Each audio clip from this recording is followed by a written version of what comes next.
Guys, go through your last lecture notes.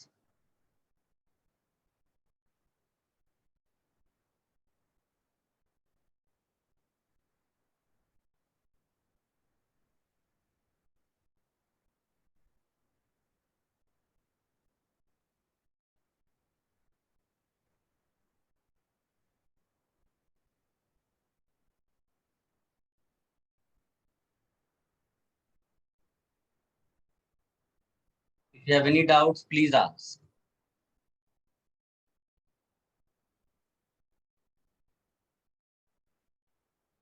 कोई पुराना भी डाउट्स हो देन यू कैन आस्क बेटा। मेरे ख्याल से तुम्हारा TWT वगैरह कुछ है, तो अगर किसी को कोई कंफ्यूजन कोई डाउट्स हो किसी चीज पे then you can ask.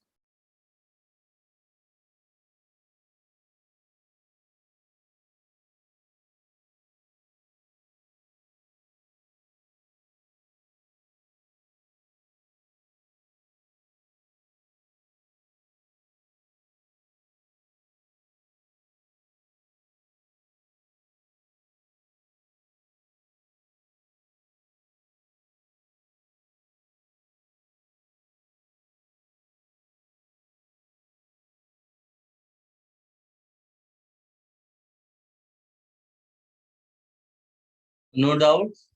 Last lecture क्या किया था बेटा? Last part Oxidation with KMnO4.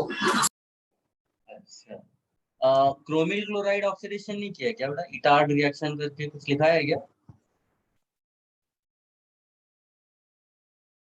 Check कर लो। नहीं सर, नहीं लिखा है ना? नो सर नहीं लिखा। वो छूट गया इसका मतलब। मैंने स्टार्टिंग हो सकता बताया हो कि 2 ऑक्सीडेशन है, तो ये शायद लिखाया नहीं। तो चलो वहीं से शुरू करते हैं।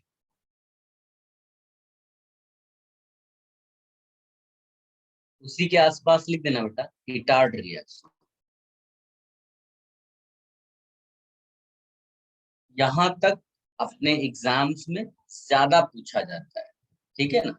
इसके बाद का जो पार्ट है वो बताऊंगा, वो एडवांस के लिए इम्पोर्टेंट है। अगर पेपर का लेवल इजी आया या दूसरे किसी एग्जाम्स की बात करेंगे तो इतना इसके बाद की चीजें नहीं आती, ठीक है? उसके हिसाब से आप डील कर। हाँ बोलिए। सर ये सेकंड है ऑक्सीडेशन। हाँ, बस 2 ही ऑक्सीडेशंस पढ़ने होते हैं एल्काइल बेंजीन के लिए, एक वो वाला और एक ये। मैं आपको पूरा करने की जरूरत ही नहीं होती, जितना रिक्वायर्ड है उतना। जैसे मैंने वहां पर एक छोटा सा नोट लिखा है कि carbon which is directly connected with benzene gets converted into COH। अगर उतना किसी को याद है वो सब कर सकता है, ठीक है? ऐसा कुछ उसके अलावा पूछेगा ही नहीं। तो इसमें भी वैसा ही है। इसमें जो इसको पहले तो इसका नाम भी अच्छा मैंने लिख दिया है। इटार्ड रिएक्शन है, इसमें CrO2 Cl2 यूज करते हैं, इसको क्रोमिल क्लोराइड बोलते हैं। इनऑर्गेनिक केमिस्ट्री जब आपका होगा तो उसमें एक चैप्टर आएगा सॉल्ट एनालिसिस, क्वालिटेटिव एनालिसिस जिसको बोलते हैं। तो उसमें एक टेस्ट होगा Cl- का। तो उस टेस्ट में क्या करते हैं हम लोग, K2Cr2O7 और H2SO4 डालते हैं। अगर किसी भी कंपाउंड में Cl- प्रेजेंट है तो वो इमीडिएट CrO2 Cl2 बना देगा, क्रोमिल क्लोराइड गैस। ये रेडिश ब्राउन कलर की गैस। तो ये तो टेस्ट वाला पार्ट हो गया, दैट इज इनऑर्गेनिक। ऑर्गेनिक में इसी कंपाउंड का यूज करते हैं for the oxidation of alkyl benzene. तो सोचिए एक्चुअल एग्जाम में हो सकता है कि इनऑर्गेनिक और ऑर्गेनिक वाला दोनों पार्ट मिक्स कर दे, समझे? तो लेवल ऑटोमेटिकली बढ़ जाएगा, इसमें ज्यादा कुछ लिखने की जरूरत नहीं है। जो याद रखने वाला पॉइंट है आपका वो ये है कि जो कार्बन लास्ट वाला होगा ना एल्काइल का, end carbon of alkyl, that gets converted into CHO। और रिंग और जो एल्काइल का रिमेनिंग पार्ट वो इंटैक्ट रहेगा। याद रखने वाली चीज समझ में आई बेटा? क्या याद रखना है? प्रीवियस और इसमें डिफरेंस समझ में आना चाहिए आपको। प्रीवियस वाला जो ऑब्जर्वेशन था उसमें हम लोगों ने क्या किया था, the carbon which is directly connected there, उसको कन्वर्ट कर दिया था हम लोगों ने COH। इसमें क्या हो रहा है, the end carbon of alkyl gets converted into CHO। पहले तो इतना लिख लो, है ना।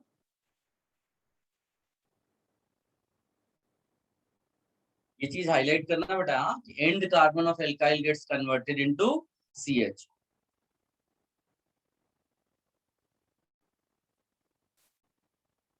CH2 वगैरह कुछ सॉल्वेंट भी लिया जा सकता है, CrO2 Cl2 ऐसा CH2 दे देगा, या इसके बदले CCl4 दे देगा। तो इनको देख के आपको परेशान नहीं होना, ये तो केवल सॉल्वेंट है, ठीक है, दोनों में भी यूज।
ये बेटा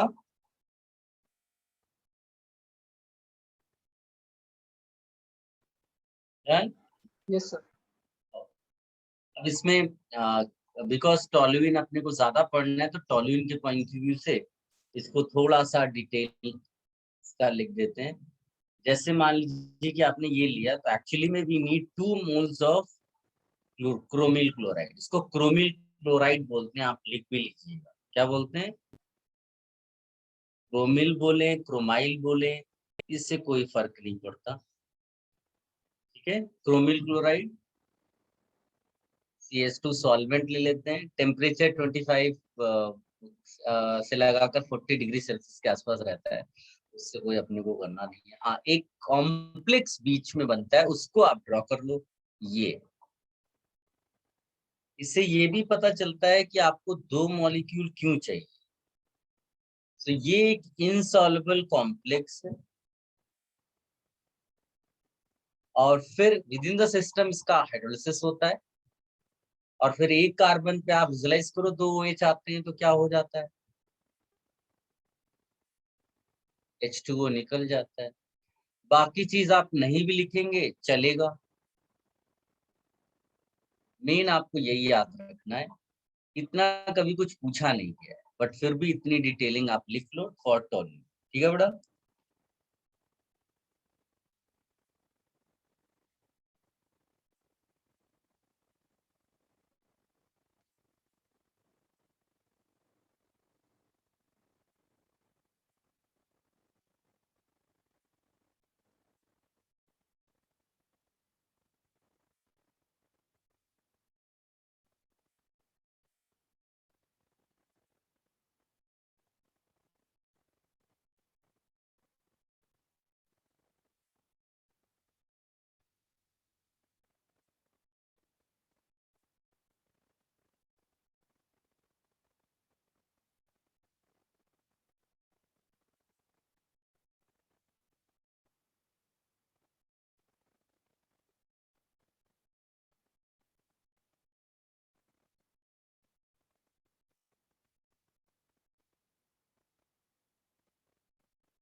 Done, sir.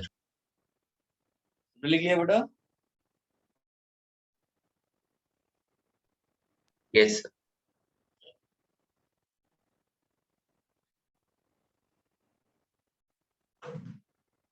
ये इतना जो भी हमने पढ़ा हुआ है अभी, यहीं तक मेनली एग्जाम्स में आता है। नाउ अब कुछ ऐसा डिस्कशन करेंगे जो एडवांस के लिए है और किसी दूसरे एग्जाम में उसके आने के कम चांस। तो ऐसे कौन कौन से कंपाउंड्स हैं? तो एक तो पहला कंपाउंड जिसको हम नैप्थलीन बोलते हैं।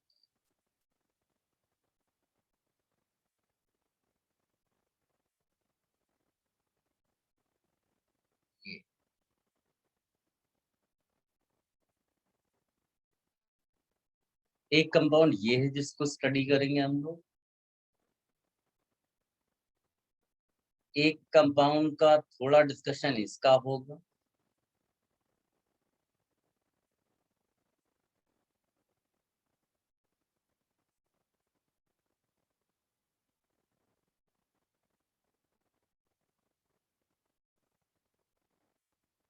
एक कंपाउंड ये फिनन-3 है, ठीक है। सो ये हो गया। इसके अलावा जो हमें पढ़ना है थोड़ा बहुत, वो एक पढ़ना है हमें इसके बारे में। इसको फ्यूरान बोलते हैं। देन हमें थोड़ा बहुत, मतलब इनका सब एक ही जैसा है, इनमें कोई डिफरेंस नहीं है एक्चुअली रिएक्शन वाइज। तो पायरोल, ठीक है। और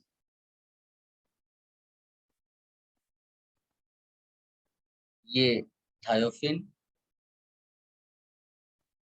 एंड देन एक हमको पढ़ना है ये, इसको पायरिडीन कहते हैं। So these are few compounds, extra compound, जिनका थोड़ा बहुत स्टडी या एनालिसिस आपको आनी चाहिए। इसको कॉपी कर लो बेटा। दीज आर फ्यू कंपाउंड जो एरोमेटिक हाइड्रोकार्बन के साथ साथ अपने को पढ़ने हैं। जो मैंने बोला कि अभी तक हमने पढ़ा है वही एग्जाम में मेनली आता है, बट एडवांस में as they ask new new things, तो देयर आर चांसेस कि वो इनमें से कुछ आपसे पूछ।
Done, sir.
डन बेटा?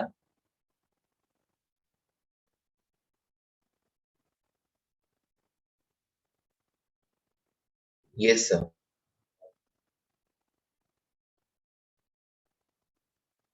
चल, सबसे पहले बात कर लेते हैं नैप्थलीन।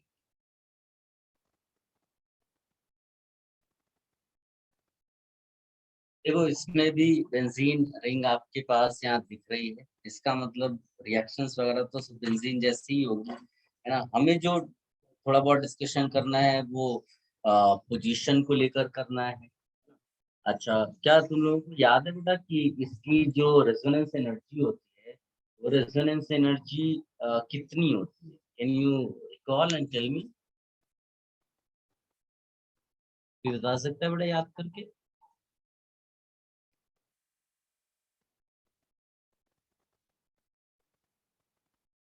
क्यों?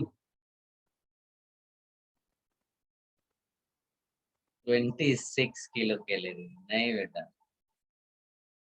72. नहीं। 72 जानते हो तुम क्यों बोल रहे होगे? क्योंकि तुम्हें बेंजीन हो सकता है यार। इसकी रेजोनेंस एनर्जी कितनी होती है? Sir, 30.6. 36 kilo calorie. ठीक, तो अगर तुम्हें इसकी रेजोनेंस एनर्जी पूछी जाए तो आंसर कितना होगा? रिकॉल करो, ये सब जीओसी पढ़ा हुआ है। तो आप इसकी रेजोनेंस एनर्जी 72 किलो कैलोरी बोल, because these are two separate rings. जबकि ये क्या है बेटा? फ्यूज्ड।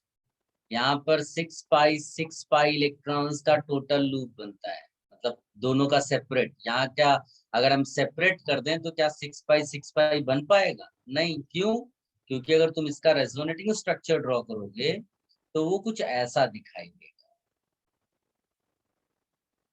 ये, या फिर आप ऐसा भी ड्रॉ कर सकते हो, या फिर आप ऐसा भी ड्रॉ कर सकते हो। इनको बोलते हैं कि these are the three principal resonating structures. ये सब हमने जीओसी में डिस्कशन किया था बेटा। Three principal resonating structures of naphthalene. ठीक है, ये तीन प्रिंसिपल रेजोनेट, तो जो भी कैरेक्टरिस्टिक्स हैं, चाहे वो बॉन्ड लेंथ हो, बॉन्ड स्ट्रेंथ हो, वो एक्चुअली इन्हीं प्रिंसिपल कैनोनिकल स्ट्रक्चर्स के बेसिस पे डिसाइड। तो यहाँ कहीं पर भी तुमको ये नहीं मिलेगा कि इधर भी टोटल 6 पाई इलेक्ट्रॉन्स मिल जाए और इधर भी। अगर आप डिवाइड करने की कोशिश करोगे ना तो this side you will get 6 pi electrons, but here you are getting 4 pi, here you are getting 4 pi, here you are getting 6 pi, here you are getting 6 pi, तो here you are getting 4 pi. इन सब में सबसे important जो structure है वो ये वाला है। क्यों ये सबसे इंपॉर्टेंट है? बिकॉज इसके बॉर्डर पे डबल बॉन्ड है।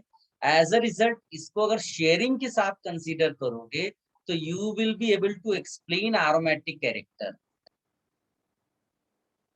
तो इन तीनों में कौन है जो एरोमेटिक कैरेक्टर को एक्सप्लेन करता है?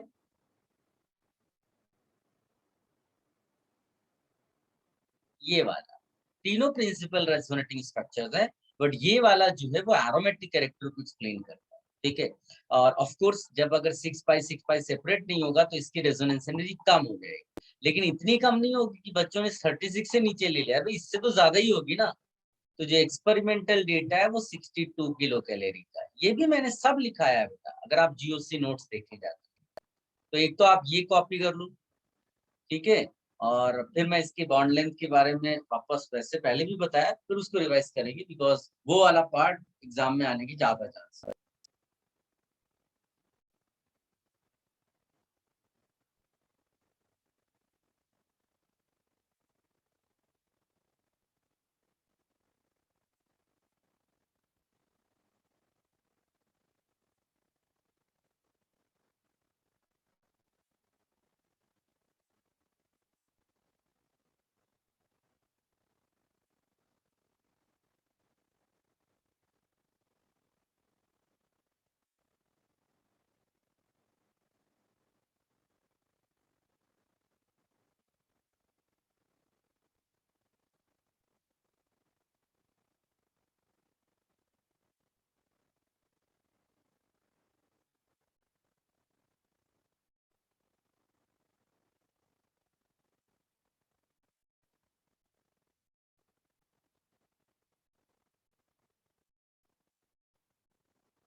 कॉपी कर लिया बेटा? Yes sir. इसमें सबसे पहले तो एक नंबरिंग का आपको आइडिया होना चाहिए बेटा। नंबरिंग का इसलिए आइडिया होना चाहिए बिकॉज ये एक स्पेशल एग्जाम्पल है। इसमें तुम अपनी मर्जी से कहीं से भी नंबर शुरू नहीं कर सकते। नंबरिंग हमेशा यहाँ से शुरू की जाती है। ये ऑफिशियल वे में नंबरिंग है। इसको 5 बोलते हैं, इसको 6, इसको 7, इसको 8। बस इतने ही कार्बन एटम्स की नंबरिंग की जाती है। और ये जो 1 है इसको अल्फा बोलते हैं, और इस 4 को भी अल्फा बोलेंगे, इसको भी अल्फा बोलेंगे, इसको भी अल्फा बोलेंगे। आप समझ जाओगे कि चारों पोजीशन एक जैसी हैं, इसीलिए सबको अल्फा बोला जा रहा है। और ये जो बची हुई 4 पोजीशन है इनको बीटा बोलो। ये एक तो ये नंबरिंग का आप लिख लो बेटा।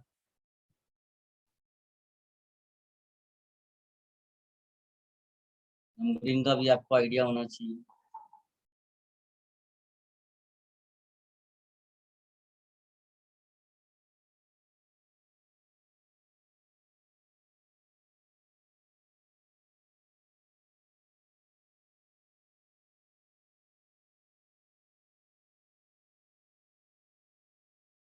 इसके बाद एक नोट लिखिएगा छोटा सा।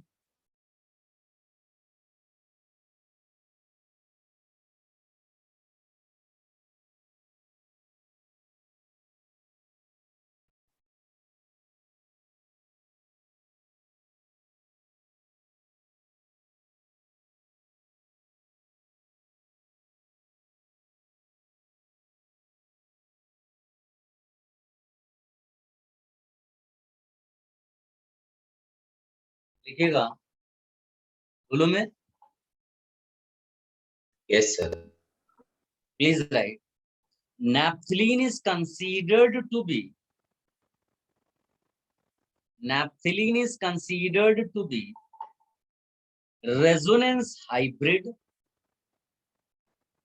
Naphthalene is considered to be resonance hybrid of 3 principal canonical structures.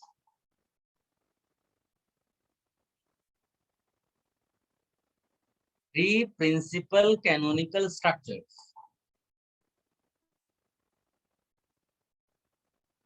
Further you write, in contrast to 6 equivalent bonds in benzene, in contrast to 6 equivalent bonds in benzene, in contrast to 6 equivalent bonds in benzene, the CC bonds in naphthalene, the CC bonds in naphthalene are in 2 lengths. In contrast to 6 equivalent bonds in benzene, the CC bonds in naphthalene are in 2 lengths. Are in 2 lengths. 2 lengths का मतलब ये है बेटा, एक C alpha सी beta के बीच का bond length है बेटा, वो आप लिख लो, ये जो है शॉर्टर बॉन्ड है। और सी बीटा और सी बीटा इसके बीच का बॉन्ड का जो लेंथ है वो ये है, तो ये लॉन्गर बॉन्ड हुआ। 2 टाइप के बॉन्ड्स हैं इसके अंदर, ये आप लिख लो बेटा।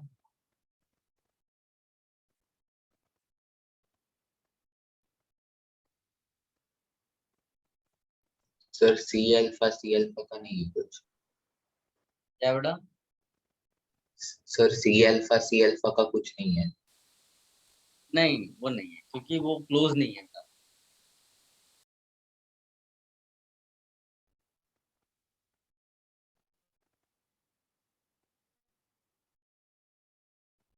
इसलिए सबने हटा दें इसको।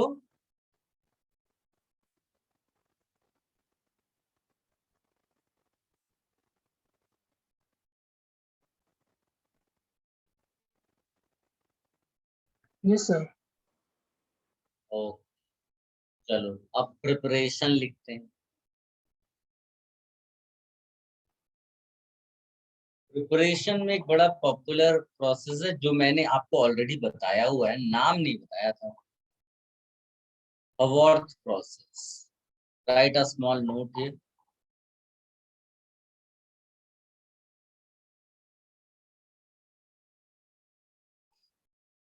बोले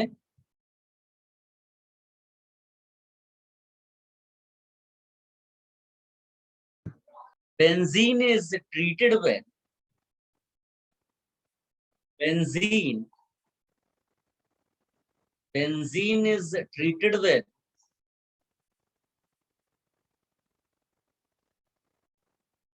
succinic anhydride. Benzene is treated with succinic anhydride in the presence of AlCl3.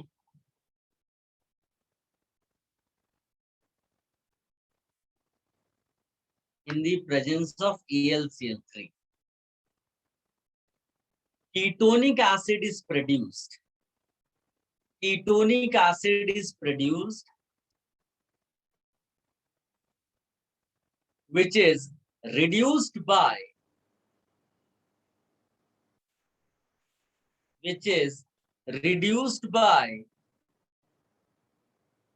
Clemmensen reduction method.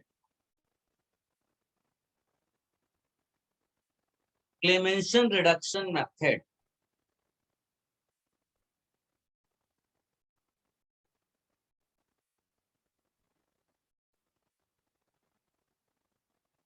Then the ring is closed. Then the ring is closed by heating. By heating with protonic acid. By heating with protonic acid, like bracket में लिख देना HF.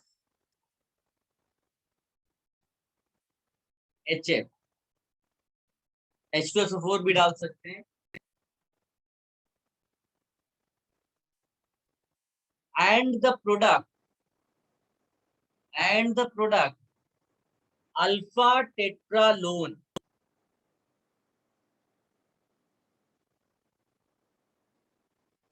Alpha tetralone is reduced to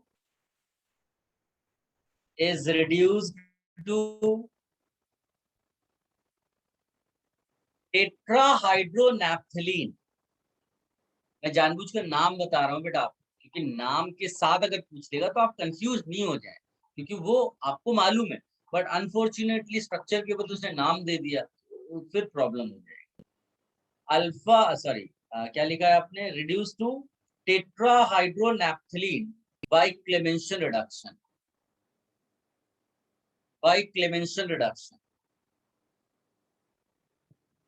सबने याद लिख लिया?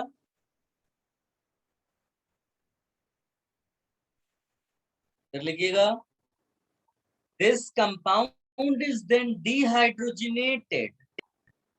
This compound is then dehydrogenated to naphthalene. This compound is then dehydrogenated to naphthalene by distillation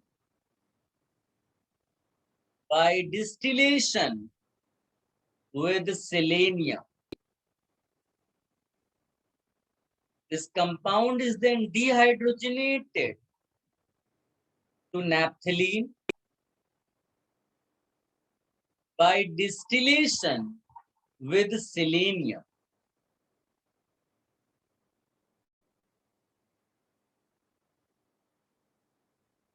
With selenium. सबने लिख लिया बेटा पूरा? Yes sir. अब मैं इसको क्वेश्चन के फॉर्म में लिखता हूं, आप मुझे बताओ इन सब के आंसर्स.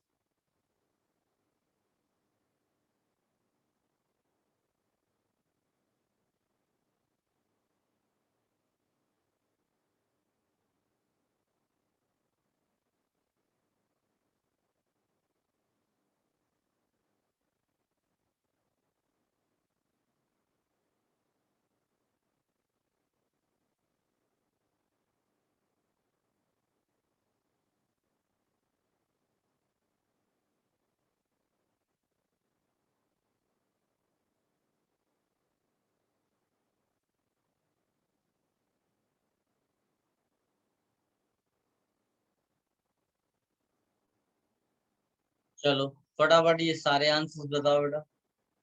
ये सारे आंसर्स मैं आपको ऑलरेडी बता चुका हूँ पहले, इसको किया है कहीं ना कहीं हमने।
पिक्चर शेयर करिए अपने उसमें, जो केमिस्ट्री ग्रुप है, आंसर्स की पिक्चर्स।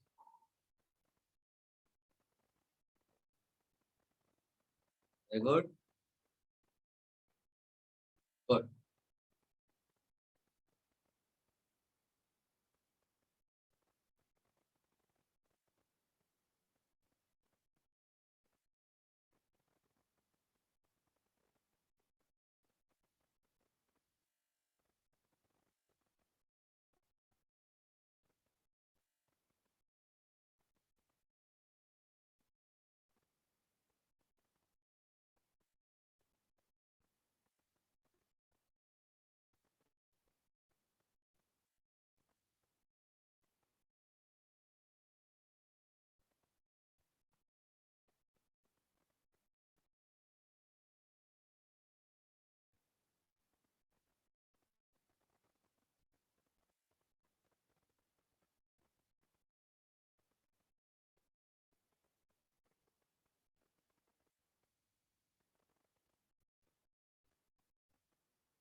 ग्रुप में ही डालें बेटा, पर्सनली नहीं भेजे।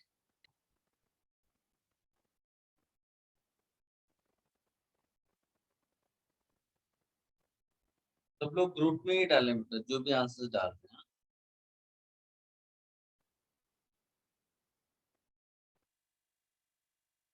और भेजिए बेटा।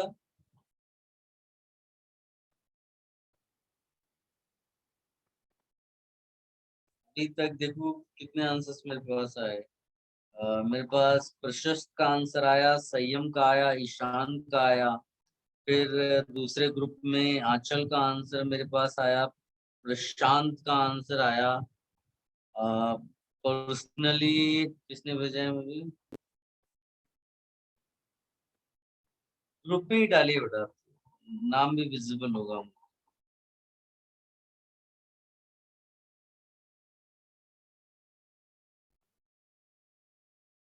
Anushka, very good.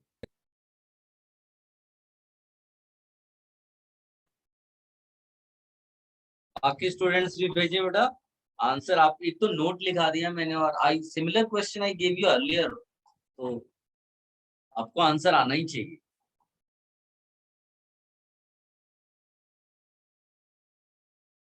Very good श्रुति।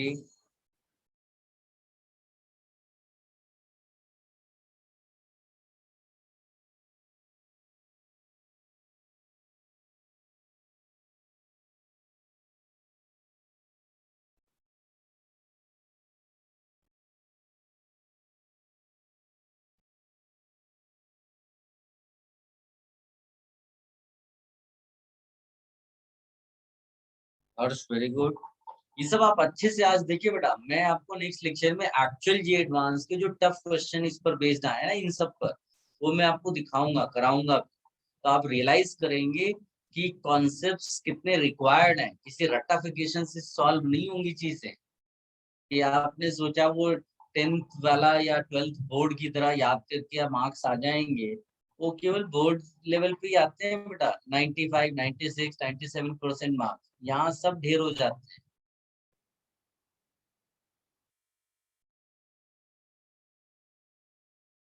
चलिए डिस्कस कर लें बेटा, सबने सोच लिया? Yes sir. ओके, तो देखो पहला तो ये बेटा कौन सी रिएक्शन है, इसको क्या नाम देते हैं बोलो? Friedel Crafts acylation.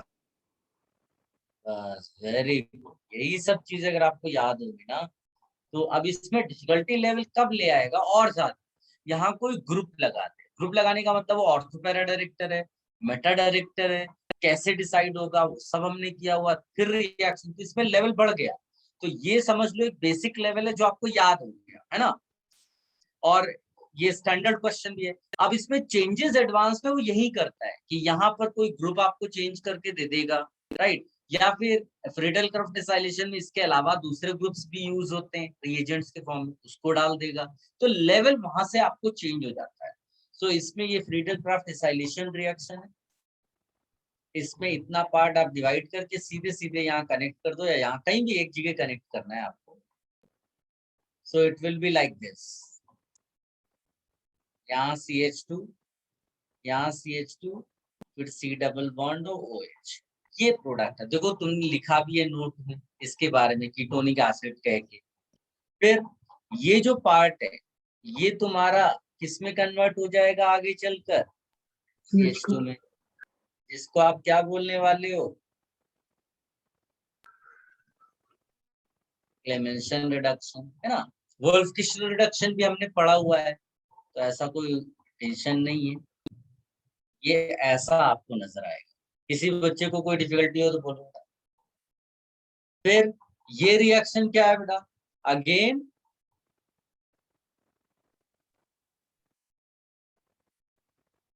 Friedel craft डिसाइलेशन में मैंने आपको 3 रिएजेंट्स बताए, एक एसिड हैलाइड, एक एनहाइड्राइड और एक खुद एसिड। ठीक, तीनों में CO ग्रुप जो है अटैच हो जाता है जाकर, तो इसका ये पार्ट हटा दो और सीधे CO को कनेक्ट कर दो। किसी बच्चे को कोई डिफिकल्टी हो तो बोलो बेटा। ये फिर ये क्या है, और जैसा मैं लिख रहा हूं ना, आप भी अपने नोट्स में ऐसा ही लिखिएगा। इससे क्या होगा, आपको रिएक्शंस भी सारी याद होना शुरू हो जाएंगे। क्लेमेंसन रिडक्शन, फ्रीडल क्राफ्ट डिसाइलेशन, ये सब धीरे धीरे सब याद हो जाएगा। वही सबसे इंपॉर्टेंट है, अगर आपको याद ही नहीं है। इसके बाद ये क्या है, डिहाइड्रोजनेशन है। मैंने आपको ऑलरेडी बताया है बेटा कि इसमें आप सल्फर ले सकते हो, सेलेनियम ले सकते हो, पैलेडियम हीटिंग के साथ ऐसा तो यहाँ आपको एरोमेटिसिटी आ जाएगी दूसरी रिंग। ये बन गया आपका नैप्थेलिन। If anyone having any confusion, any doubt, you please ask बेटा। टेस्ट कॉपी कर लें।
Then बेटा, have you all copied?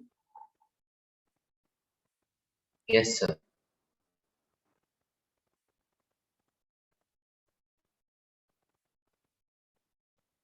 अब आते हैं इसकी प्रॉपर्टीज।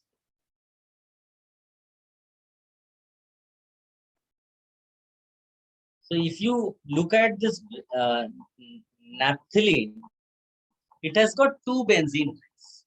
अब दोनों बेंजीन रिंग्स फॉर्चुनेटली आइडेंटिकल है, तो कोई फर्क नहीं पड़ता। लेकिन अगर इलेक्ट्रोफाइल अटैक करेगा तो किस पोजीशन पे करेगा? Where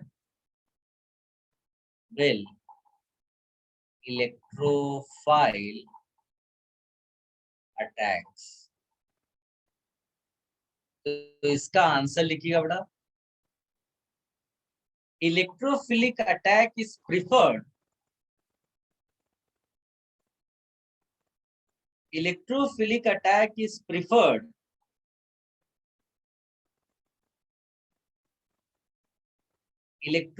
attack is preferred at alpha position. Electrophilic attack is preferred at alpha position due to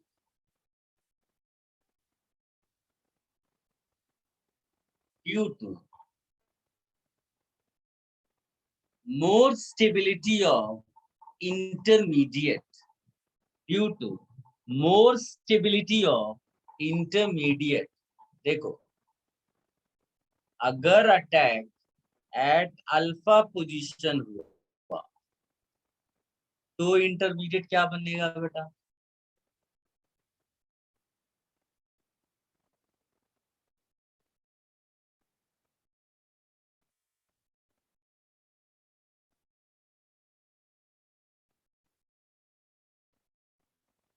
this is intermediate by alpha attack, और अगर अटैक बीटा पोजीशन पे हुआ तो फिर क्या इंटरमीडिएट आएगा?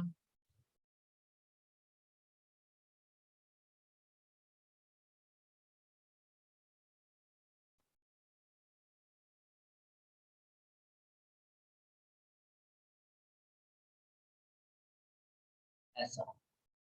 सो अगर तुम इसके रिजल्टिंग स्ट्रक्चर्स ड्रॉ करोगे ना, तो तुम्हें इसमें जो 6 पाई इलेक्ट्रॉन्स का लूप वाली जो रिंग है वो ज्यादा इसमें मिलेगी। ये ज्यादा स्टेबलाइज्ड है एज कंपेयर टू दिस, इसीलिए इसको प्रिफर करते हैं।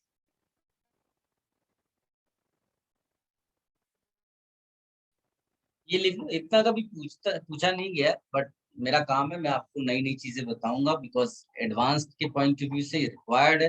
वो नई चीजें पूछते हैं, तो ऐसा पूछ सकते हैं कि अल्फा पोजीशन पर अटैक क्यों होता है, तो आपको ये एक्सप्लेन करना पड़ेगा with the help of intermediate. Copy कर लो बेटा।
Somebody is asking how alpha intermediate is more stable। बेटा उसके सारे रिजल्टिंग स्ट्रक्चर जब तुम ड्रॉ करोगे ना, इसको ड्रॉ करके देखो तो प्लस इधर आएगा, डबल उधर चला जाएगा, इसी तरह इसके सारे ड्रॉ कर लो।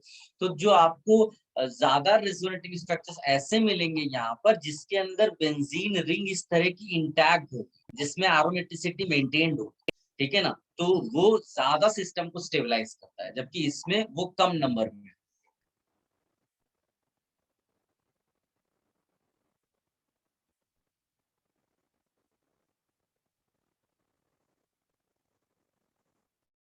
और किसी को कोई कंफ्यूजन हो तो बेटा पूछ लेना। मैं बार बार बोल रहा हूँ, these things are important for advanced exam.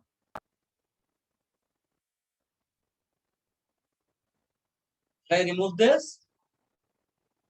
तो 1 minute.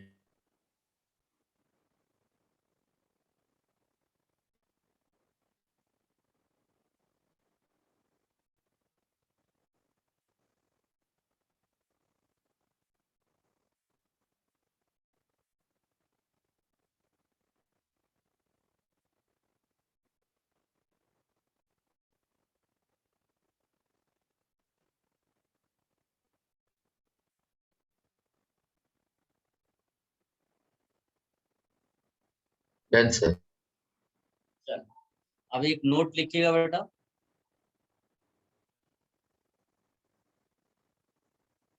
Orientation in naphthalene nucleus, orientation in naphthalene nucleus is more complicated. Orientation in naphthalene nucleus is more complicated than in benzene nucleus. Orientation in naphthalene nucleus is more complicated than in benzene nucleus due to presence of two rings. Due to presence of two rings.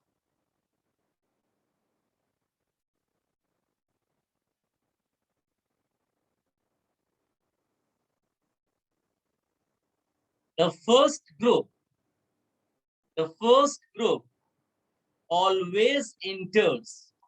The first group always enters the first position, that is alpha. The first group always enters the first position, that is alpha, except in two cases. Except in two cases. दो exceptional cases है, बाकी सब आसान। First case लिखिएगा exceptional का, sulphonation at high temperature. Sulphonation at high temperature bracket में लिखना 160 degree, 160 degree Celsius, 160 degree Celsius. Number 2, तो ही एक्सेप्शनल एग्जांपल है, उसको एक्सेप्शन की तरह याद रखेंगे और कुछ नहीं। Number 2, in Friedel-Crafts reaction, in Friedel-Crafts reaction when solvent is nitrobenzene. In Friedel-Crafts reaction when solvent is nitrobenzene.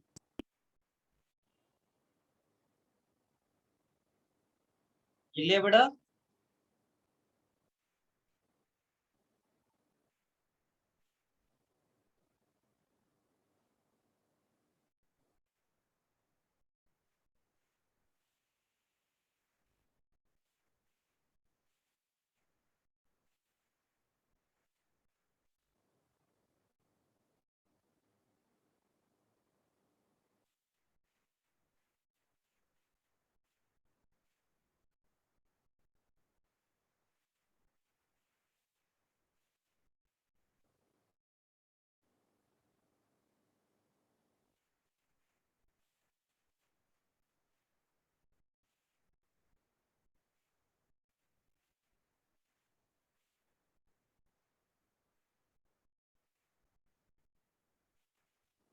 ये क्लियर है बेटा?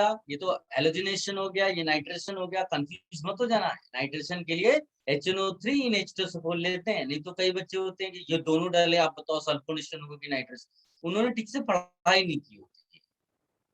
फिर एक नेक्स्ट आता है जो अभी हम लोगों ने लिखा H2SO। अगर ये लोअर टेम्परेचर पे मेनली 80 डिग्री सेल्सियस लेते हैं तो हमारा नॉर्मल प्रोडक्ट मिलता है, इसको KCP बोलते हैं। और अगर इसी में H2SO4 आप ले लो 160 डिग्री सेल्सियस पे, तो बीटा पोजीशन पे आपको SO3H मिलता है, इसको बोलते हैं TC। ये एक्सेप्शन हो गया अपने लिए। अब इसी तरह से जो एसाइलेशन वाला केस आता है,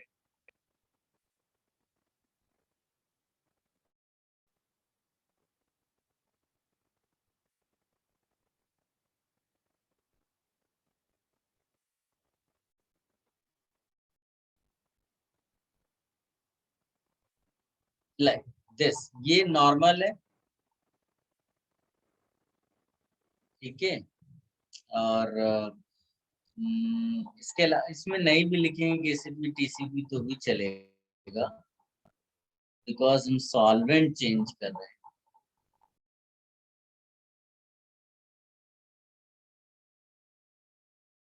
इसकी प्रेजेंस में इट हैज बीन फाउंड कि ये बीटा पोजीशन पे ऐसा लगाता है, तो ये हमारे लिए एक्सेप्शन हो गया।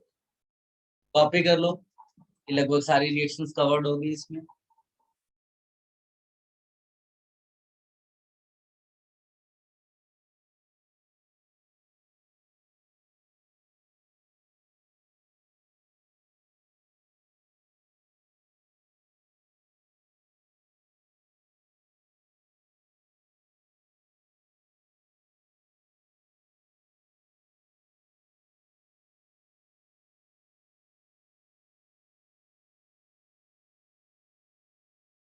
Siddharth is asking if temperature is not mentioned, then normal वाला बेटा अल्फा पोजीशन, तो रिएक्टिविटी ज्यादा है।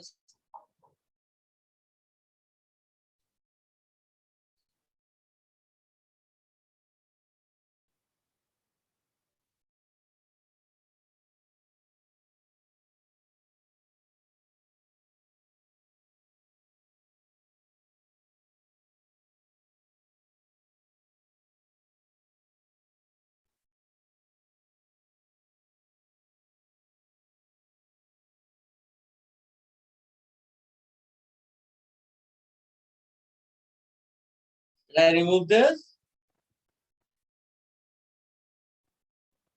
So 1 minute.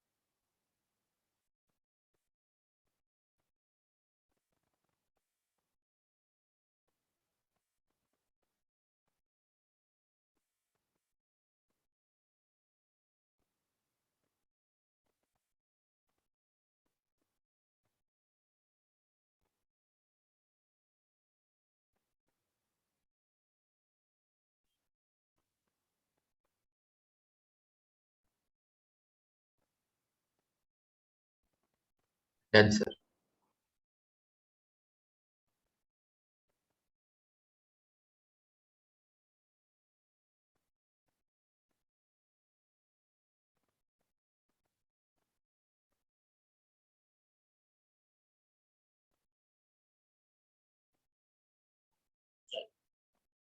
इसको हटा दें बेटा सब।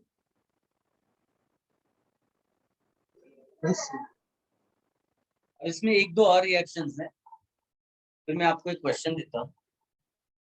इससे आपको ये कॉन्फिडेंस आएगा कि कितने आसान तरीके से आप सॉल्व कर सकते हो क्वेश्चंस। एक इसमें ऑक्सीडेशन जैसे हमने वहां पर किया था ना, बेंजीन में O2 का क्वेश्चन करते समय आपको लिखाया था, O2 V2O5 की प्रेजेंस में लेते हैं ना, करीब 500 डिग्री सेल्सियस टेम्परेचर रखते हैं, तो एक रिंग इसको इंटैक्ट रखते हैं और एक बिल्कुल जैसे वहां पर हमने किया हुआ था ना, उसी तरह से ये बन जाता है ये। ठीक है ना, इसको थैलिक एनहाइड्राइड कहते हैं।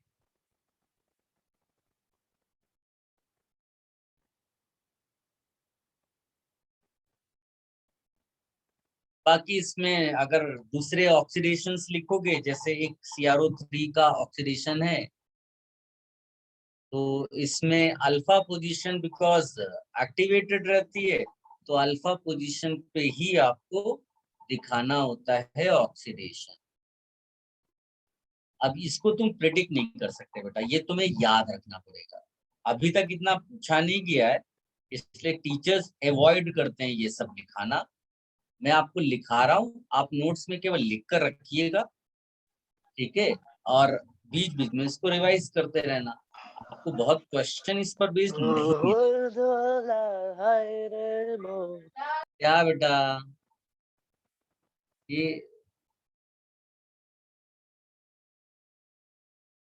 इसको कीप ऑन कॉपिंग बेटा एवरीवन।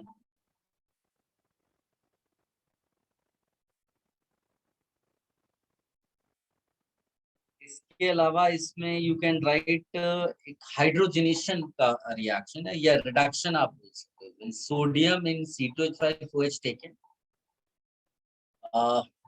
इसको वी राइट लाइक दिस।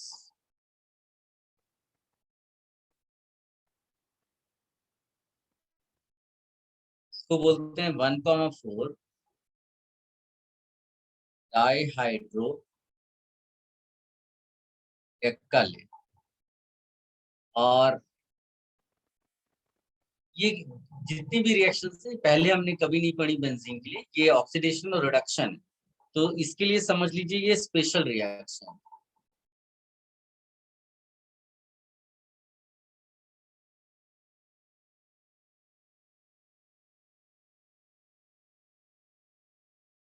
इस पर्टिकुलर कंपाउंड को टेट्रालीन बोला जाता है बेटा, टेट्रालीन। ठीक है। और अगर इसका मान लीजिए कि तुमने हाइड्रोजनेशन करा दिया तो आपको डेक्कालीन मिल जाता है। इसको डेक्कालीन कहते हैं, डेक्कालीन।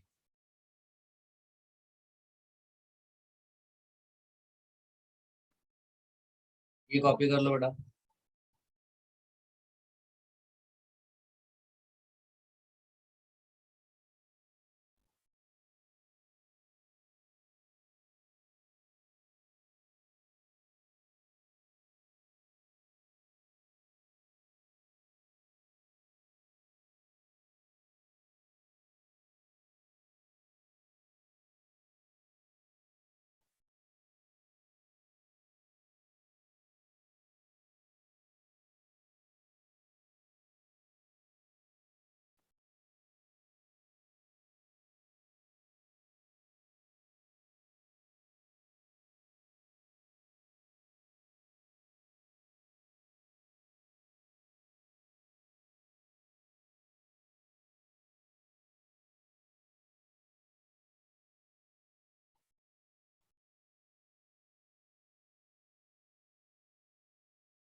डन।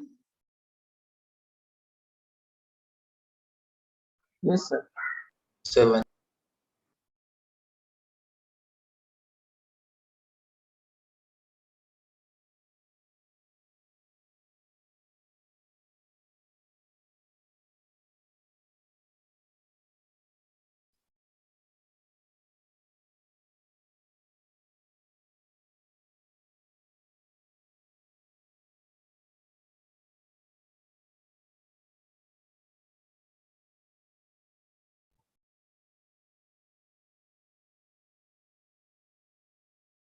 Done sir. डेक्कालीन की एक्चुअली दो ज्योमेट्रीज होते हैं बेटा, वो भी आप ड्रॉ कर लो, ऑल्दो ये मैंने जीओसी में भी बताया हो।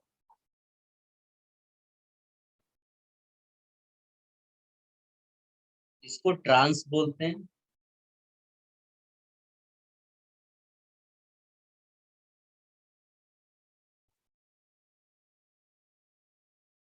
इसको सिस बोलते हैं। इंपॉर्टेंट ये नहीं, इंपॉर्टेंट ये है।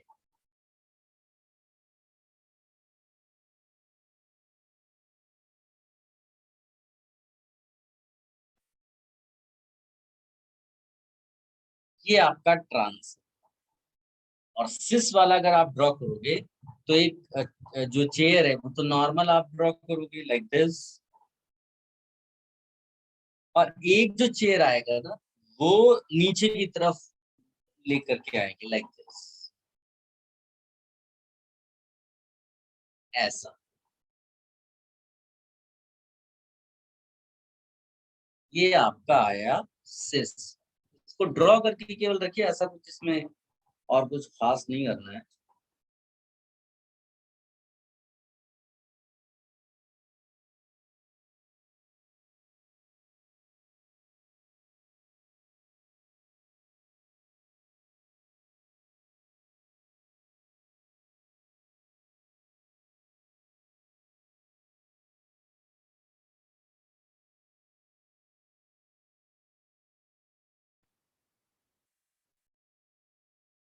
ट्रांसफॉर्म को हम ज्यादा स्टेबल बोलते हैं, याद रखना।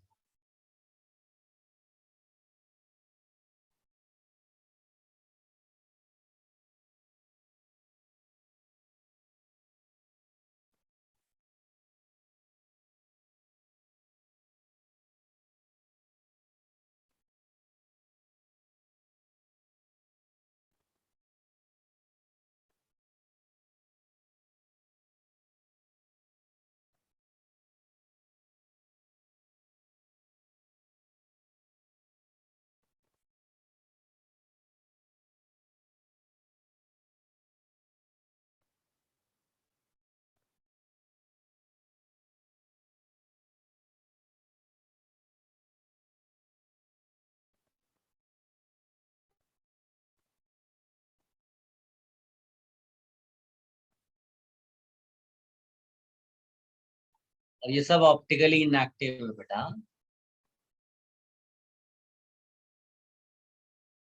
Optically inactive.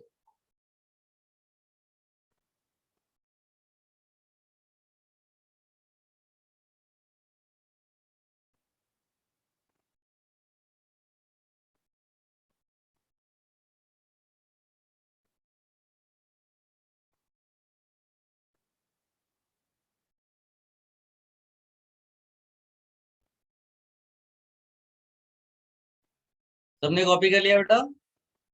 Yes sir. इसमें इसमें चेयर फ्लिप भी दिखा सकते हैं बेटा। चेयर फ्लिप का मतलब होता है कि ये जो इधर वाला है पार्ट, ये उस तरफ दिखाई देगा और ये वाला पार्ट इस तरफ दिखाई देगा। तो जो चेयर फ्लिप होता है, मैं लिख भी देता हूँ, चेयर फ्लिप। तो इसी की वजह से ये ऑप्टिकली इनएक्टिव है। रीजन जो है ना ऑप्टिकल इनएक्टिविटी का, वो यही है, यहाँ प्लेन ऑफ सिमेट्री नहीं होती है, इसमें चेयर फ्लिप प्रोसेस होता है।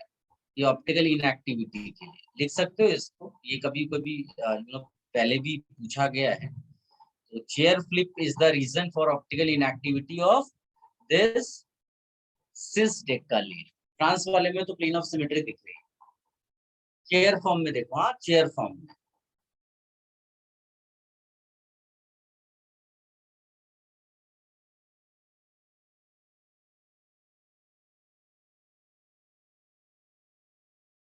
अच्छा, अब आप निकालिएगा बेटा, ये पैसेज 1 निकालिए आप।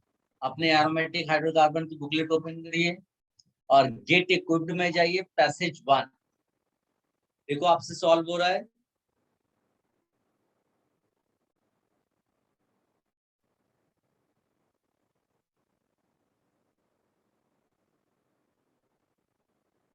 पैसेज 1 बेटा।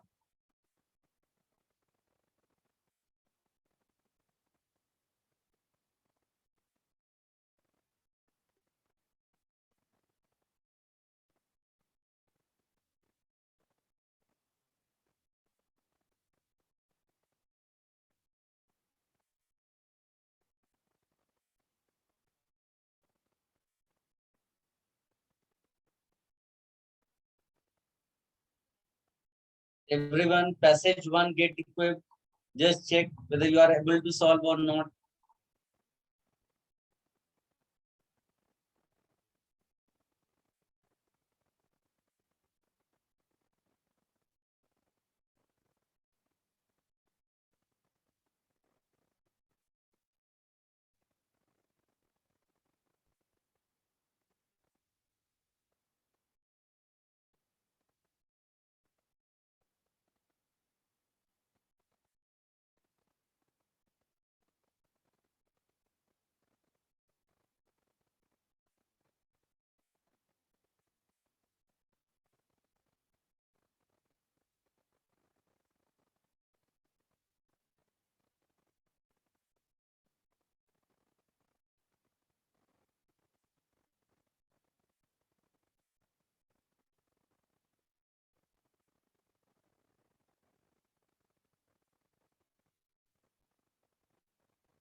हो पा रहा है बेटा? Yes sir.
सबने सोच लिया बेटा?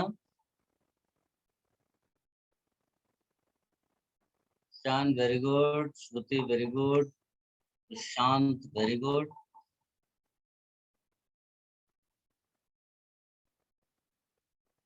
बाकी लोग भी बेटा आंसर लिख सकते हैं।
सबने सोच लिया बेटा? Yes sir. इसमें किसी को कोई डाउट है बेटा? क्योंकि सीधे सीधे ये तो अभी जो कुछ भी पढ़ा है उसी पर बेस्ड है। पहला क्वेश्चन में आंसर सीधे सीधे ए होना चाहिए बेटा। वो मैंने ऑलरेडी अभी थोड़ी देर पहले देखो लिखाया हुआ है आपको, है ना। उसके अलावा what type of reaction occurs in step 2, तो क्लेमेंसन रिडक्शन है तो रिडक्शन बोलोगे आप। And what are the most likely products of the reaction, तो रिएक्शन में मैंने बोला है अल्फा पोजीशन पे अटैक प्रिफर्ड है, तो इसलिए केवल बी ऑप्शन में अल्फा पोजीशन पे अटैक दिखा रहा है। Is it clear? किसी को कोई कंफ्यूजन? No sir. देखो ऐसे क्वेश्चंस एग्जाम में आते हैं, केवल एक बार आपको पढ़ने की जरूरत है, फिर आप खुद समझ जाओगे बेटा कि इतनी सारी डिटेल्स जो चीजें हैं उनमें से क्या ज्यादा पूछा जाता है, उस पे आपको फोकस होना है। अपने आप आंसर्स निकलते चले आएंगे, मार्क्स आएंगे। अब आप दो स्ट्रक्चर बनाइए, एक नैप्थलीन का, सॉरी एंथ्रासीन का, और एक फिनेंथ्रीन का। इसमें ज्यादा कुछ नहीं लिखना अपने को, केवल मैं नंबरिंग आपको सिखाऊंगा।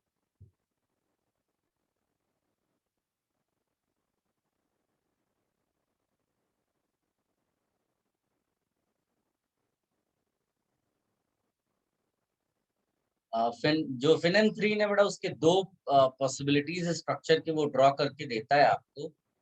मैं दोनों ड्रॉ कर देता हूँ सो दैट ऐसा ना हो कि आप कंफ्यूज हो जाए। तो वो कभी कभी इस तरह से स्ट्रक्चर ड्रॉ करता है, बोथ आर सेम, ठीक है ना। तुम ध्यान से देखोगे तो ये दोनों सेम ही है, केवल वो तुमको लगेगा कि अलग अलग टाइप है, लेकिन दोनों सेम है। वो केवल उल्टा करके रखा हुआ है, बट बच्चे कंफ्यूज हो जाते हैं, इसलिए मैं ड्रॉ करता हूँ। बोथ आर सेम, और दोनों क्या है बेटा? फिनेंथ्रीन। ये क्या है? एंथ्रासीन। ठीक, इसमें नंबरिंग आप, क्योंकि नंबरिंग ऑफिशियल वाली मालूम होनी चाहिए, आप अपनी मर्जी से नहीं कर सकते। 1 2 3 4 5 6 7 8, इसको 9 10 कहते हैं। तो ध्यान से देखो नंबरिंग कहाँ की गई है, ठीक है। इस वाले में भी उसी तरह से नंबरिंग की जाती है, तो यहाँ 1 शुरू करेंगे, ये 9 10 पोजीशन आएगी। इस वाले में भी उसी तरह से 1 2 3 करेंगे और ये 9 10 पोजीशन आएंगे। ठीक है, सो इसको पहले ड्रॉ कर लो।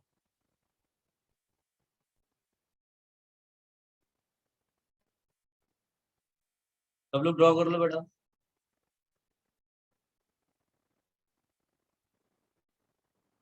इसमें लिख भी देता हूँ 9 10। शुरुआत यहाँ से कर सकते हो, 1 2 3 4 5 6 7 8, है ना। उसी तरह से यहाँ वाले में 9 10 में लिख देता हूँ और शुरुआत कहाँ से कर लेंगे, यहाँ से 1 2 3 4 5 6 7 8। 9 10 में जानबूझकर बार बार नाम ले रहा हूँ बिकॉज ये 9 10 पोजीशंस अपने लिए बड़ी इंपॉर्टेंट है। पहले कॉपी कर लो फिर नोट लिखाता हूँ।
कॉपीड बेटा,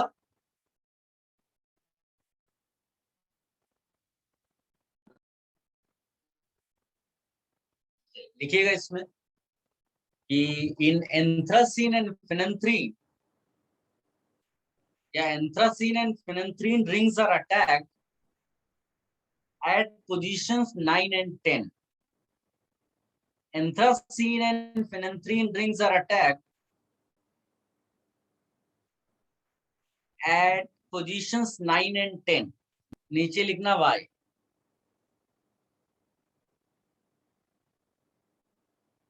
Sir, can you repeat the statement? Anthracene and phenanthrene rings are attacked at positions 9 and 10. 9 and 10 positions की रिएक्टिविटी सबसे ज्यादा है। ठीक है, तो उसका एक बड़ा रीजन ये होता है कि मोस्ट ऑफ द टाइम क्या होता है, रिएक्शन के बाद 2 रिंग्स ऐसे बच जाती है। तो ये 2 सेपरेट बेंजीन रिंग है। सेपरेट बेंजीन रिंग्स आने पर बेटा उसका रेजोनेंस स्टेबलाइजेशन बढ़ जाता है या कम हो जाता है, याद करो। अभी थोड़ी देर पहले सेपरेट बेंजीन रिंग्स के लिए रेजोनेंस बढ़ जाएगा। इसीलिए बीच की रिंग्स को जो पोजीशन है वो प्रिफर्ड है। बस इतना लिखना है और कुछ नहीं, दैट इज इनफ। कोई भी क्वेश्चन आएगा सीधे आपको 9 या 10 पोजीशन पे प्रोडक्ट लगा दे, बना देना है। ठीक है, एक चीज तो ये हो गई। अब बात कर लेते हैं हम लोग इसकी। पायरोल, प्यूरान पायरोल और थायोल। ये 3 ड्रॉ करना और इसके लिए नोट।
हो गया बेटा? Yes, sir. अब इसमें नोट ये लिखना है बेटा कि these are 5 membered heterocyclic compounds. These are 5 membered heterocyclic compounds. These are 5 membered heterocyclic compounds.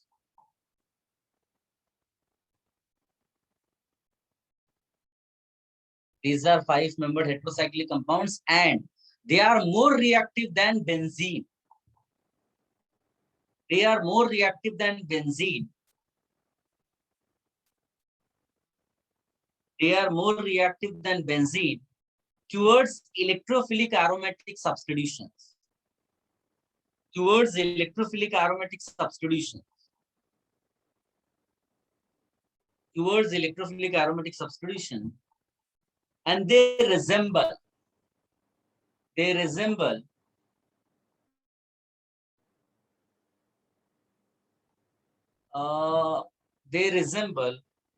activated benzene rings like phenol.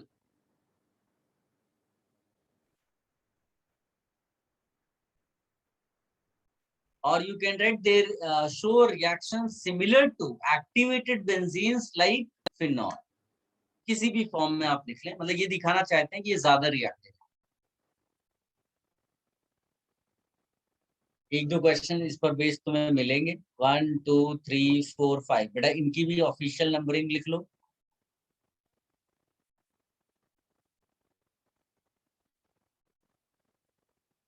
ठीक है, ये आप लिख लो।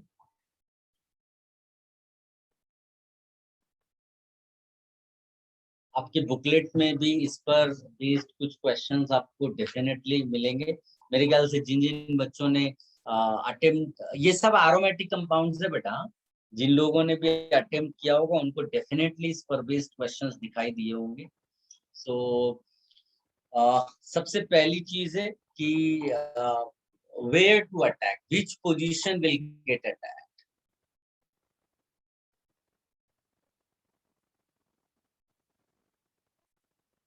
will get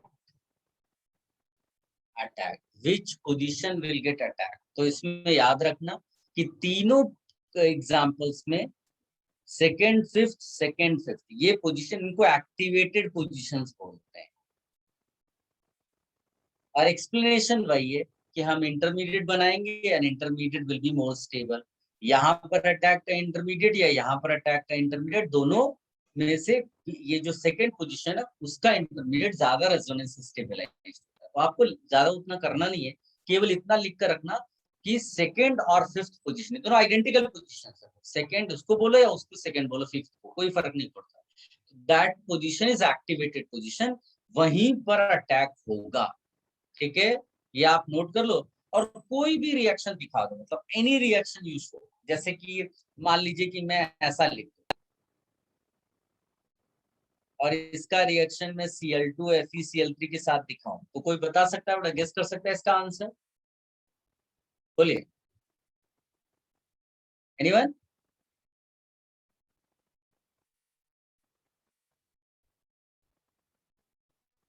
कोई नहीं बताना चाहेगा, यही प्रॉब्लम हो जाती है यार। एच अगर अच्छा नहीं रहता तो ये प्रॉब्लम हो जाता है, लोग डिस्कशन नहीं करो।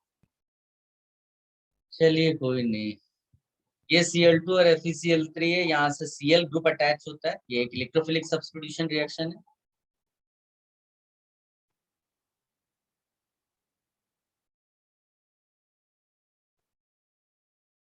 ये पोजीशन एक्टिवेटेड पोजीशन है, तो आप इस तरफ लगाएं या इस तरफ लगाएं, you are going to get the same answer.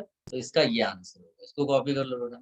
यहाँ H रहता है बाय डिफॉल्ट, लिखा नहीं जाता है, रहता है, नोट कर लो। इस तरह की कोई भी रिएक्शन से इलेक्ट्रोफिलिक सब्स्टिट्यूशन बनाएंगे, सेम आंसर आपको मिलेगा हर बार।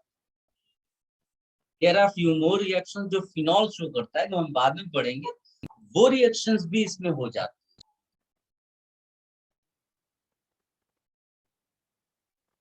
इन सब पर बेस्ड उतने क्वेश्चंस अभी तक आए नहीं, even in advanced, but in advanced they ask new questions, so there is a possibility they may ask electrophilic aromatic substitutions based on these compounds, so उसके लिए we have to be ready. Copy कर लो बेटा ये।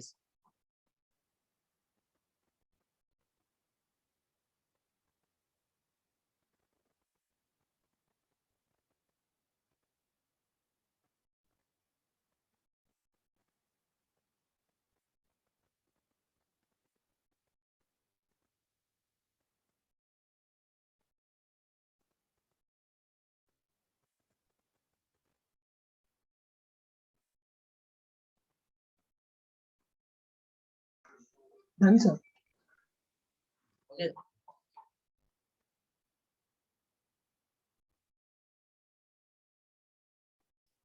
अब आप एक और कंपाउंड लिखो, उसके बाद ये खत्म हो जाएगा। इसको बोलते हैं बेटा पायरिडीन। पायरिडीन, ठीक है, इसको भी आप ड्रॉ कर लो, इसकी भी नंबरिंग कर लो, 1 2 3 4 5 6। ये पायरिडीन, इसको भी नोट कर लो।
Done, sir. हो गया बेटा? फिर भी एक नोट लिख लो बेटा, pyridine, pyridine is less reactive than benzene। देखिए डिफरेंस देखिए, वो जो अभी 3 कंपाउंड्स लिखे थे वो भी हेटेरोसाइक्लिक एरोमेटिक, ये भी heterocyclic aromatic, but those 3 compounds were more reactive than benzene। याद रखना है, इसमें क्या याद रखना है, this compound is less reactive than benzene because सब कुछ कंपैरिजन जो होगा वो बेंजीन के रिस्पेक्ट में होगा। बेंजीन वो बेसिक कंपाउंड है जिसमें हम लोग इलेक्ट्रोफिलिक एरोमेटिक सब्स्टिट्यूशंस पढ़ते हैं। So please right, pyridine is less reactive than benzene। Pyridine is less reactive than benzene towards electrophilic aromatic substitution. Towards electrophilic aromatic substitution. Towards electrophilic aromatic substitution, and pyridine resembles deactivated benzene ring like nitrobenzene,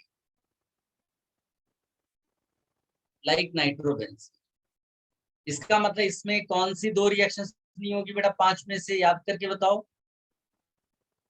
किसी को याद है?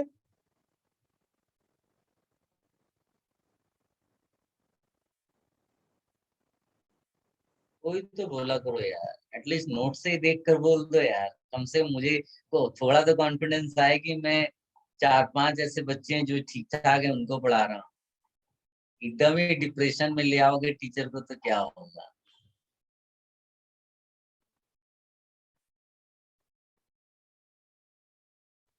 यहाँ पर लिख लीजिएगा बेटा कि ये जो थर्ड पोजीशन है दैट इज एक्टिवेटेड।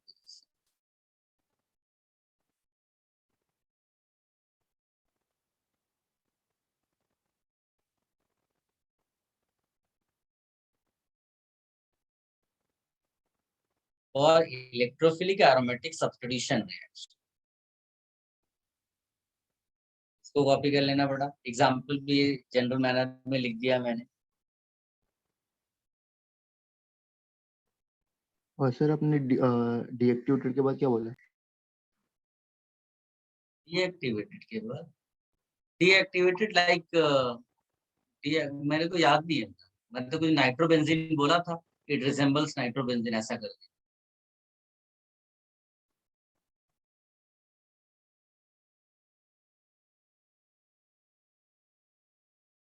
सामने जो लिखा है वो कॉपी कर लो and then you open your booklet home assignment 2 को कॉपी कर लो, फिर आप होम असाइनमेंट 2 पे जाइए।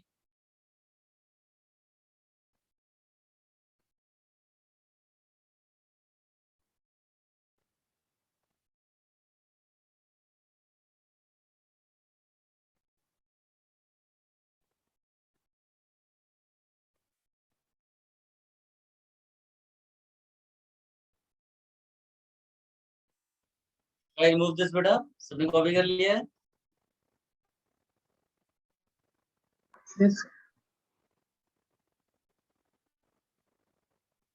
देन होम असाइनमेंट 2 पे जाइए बेटा, क्वेश्चन नंबर 2 एक बार अटेम्प्ट करिए, क्वेश्चन नंबर 3 अटेम्प्ट करिए, 4 अटेम्प्ट करिए, 7 ये क्वेश्चंस अटेम्प्ट करिए, फिर आप रेस्ट करिए। ये सारे क्वेश्चंस वही हैं जो आज हमने पढ़े हुए। फटाफट करिए, देखिए आप क्या पा रहे हो।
सबने सोच लिया बेटा? हो पाए? श्रुति very good.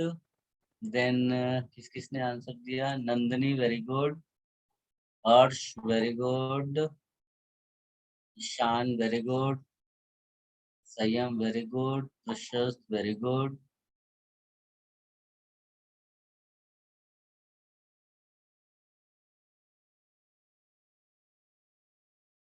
Those who have answered and they can take rest, ठीक है? और बुकलेट जरूर अटेम्प्ट करना बेटा।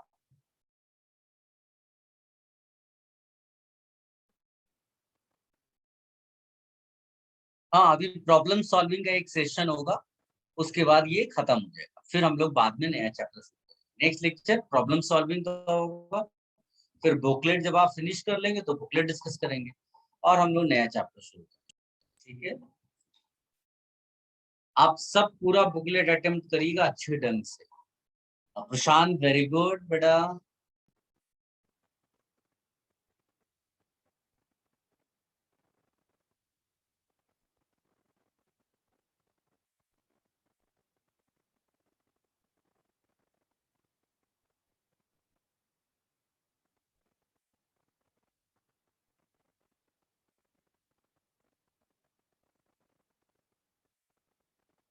Those who have given the answer they can, या जिन्होंने अटेम्प्ट कर लिया हो एंड अभी कुछ नहीं करना हो they can.